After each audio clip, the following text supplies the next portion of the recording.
సార్‌ని మీరు ఒకసారి ఆహ్, ఆయనతో మీ ఫీలింగ్స్ పంచుకున్నానన్నారు గదా! హ్మ్. ఏంటి? ఎలా పంచుకున్నారు? ఒకరోజు ఒక ఫ్రెండొచ్చి, "సార్ వెంకటరెడ్డికి 24/7 ధ్యానము, ఆధ్యాత్మికత తప్పితే వేరే మాట్లాడని" ఒక ఫ్రెండ్ చెప్పాడు. నేనుండి, "కాదు సార్, వీళ్ళకి 2% తెలుసు. నాకు నా గురించి ఒక 3% తెలుసు. మీకు 100% తెలుసు.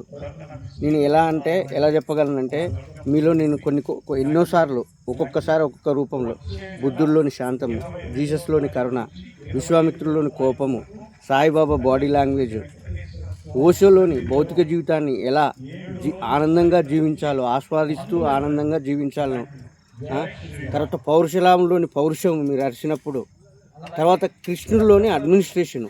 కాకుంటే కృష్ణుడు 1,00,000 మందో 20,000 మందితోటో అప్పుడు ఆ గ్రూపు 1,00,000 ఆకులు చదివితే మీరు మాత్రం 1,00,000 ఆకులు చదివారు సార్ అని చాలా లోపల నుంచి హృదయపూర్వకంగా చెప్తుంటే, ఆ సార్ కళ్ళలో నా వెలుగు, ఆత్మీయత ఇప్పటికీ నాకు గుర్తొస్తుంది.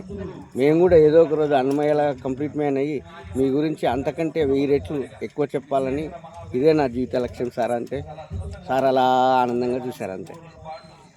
వండర్‌ఫుల్. ఎక్సలెంట్.